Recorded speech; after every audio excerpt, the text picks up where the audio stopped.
Hey, what is up guys? My name is Cameron Gallagher from We Are Film, and today we're going over part 1 of our short film, Fear Fall, and how we wrote it, came up with the idea, and some of that pre-production stuff. So this is going to be a 3-part series. We're going to go over the pre-production, production, and post-production of the film, Fear Fall. This is a new short film that we just came out with. It is online, so go check it out. And with every short film, I think pre-production is one of the most overlooked, yet probably the most important portion of any part of making an actual film. And the reason being is because if you plan properly, you can easily create an amazing film, but without the proper planning, you're gonna be sort of at a disadvantage already because maybe your story's not good, maybe you don't have a good plan of how you're gonna practically pull things off. So either way, there's a lot of reasons why pre-production is so important. That was a lot of P's. So obviously the first thing is coming up with a story.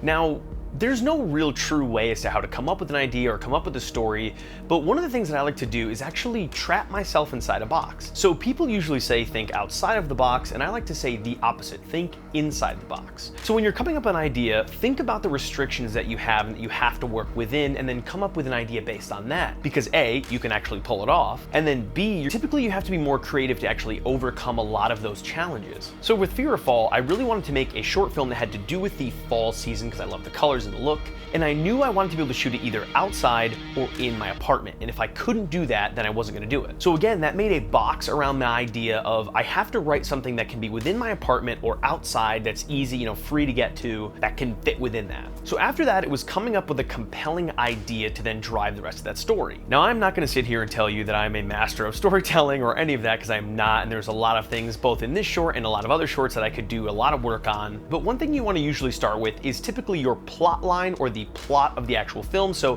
what is actually happening in the film? Typically this is based on a conflict, so what is the conflict and then what is the resolution? Maybe there is no resolution, but it's still, where does it end up in the end? And then the other, and probably the more important almost, is the character. Sometimes a really great character movie doesn't actually need a plot, or maybe if the plot is a little bit weaker, a good character can actually solve that. Now obviously you want to have both of these, but again, sometimes we can't have both. Sometimes a plot is thin, but it's maybe a cool idea, and maybe a character is really, really good, or vice versa. So again, just think about plot, think about character, and what their mission is. Because at the end of the day, every story is about a character and their mission. What is their mission? So in Fear of Fall, you may be thinking, well, there's really no mission for the character to actually go through. Well, there kind of is. So for Fear of Fall, basically the character's journey or mission is that she needs to survive this season because, of course, it is something very, very stressful in her past that sort of comes back. So it kind of has ties to PTSD or some type of traumatic event causing problems in the future. So although that's not a clear journey, like something in The Hobbit or like an adventure film, but again, there is a clear mission, and it is to survive. And sometimes that is the only mission, especially in a short film where it's more or less a proof of concept, or it's something much smaller, and of course you can't obviously dig into a lot of character stuff. I like the idea that the beginning of the story is basically the girl telling you why she's afraid of this. In most cases, it is better to not tell someone, but to show someone.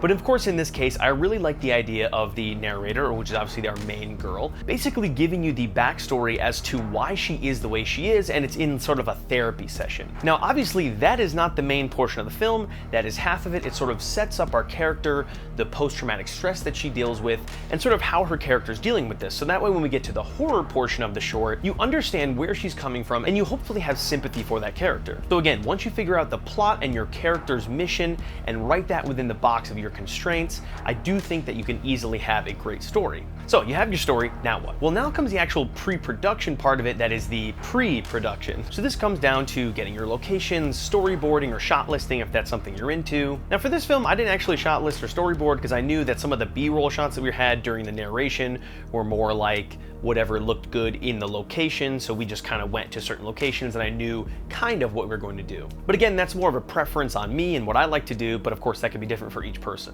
Now, although I didn't shot list or storyboard the later portion of the film, I did have most of those mapped out in my head, so I knew pretty much what shot I wanted, which also helped when it comes to pre-production in the physical form of it, as in what you're gonna have to do for lighting, different things like that.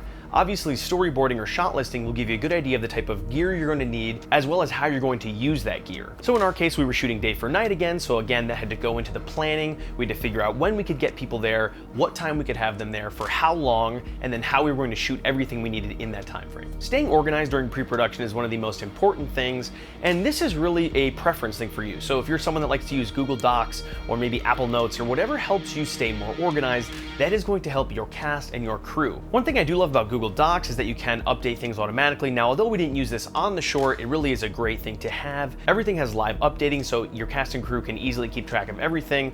So that's a really great way to work. And of course, it is free too, so that is awesome. So once we had everything figured out and we knew where we were going to shoot, how we were going to shoot, we had most of the gear we needed, we had everything pre-planned, and we were happy with the story, it was time for production. So be sure to subscribe if you're not already for part 2. We're going to go into the production of Fearfall, how we shot it, how we used the Ursa Mini Pro G2, some awesome things along the way, and some of the things that maybe didn't go as well as we wanted and then we had to figure out later. Anyway guys, thanks for watching. Be sure to like, comment, subscribe, and I'll catch you guys later.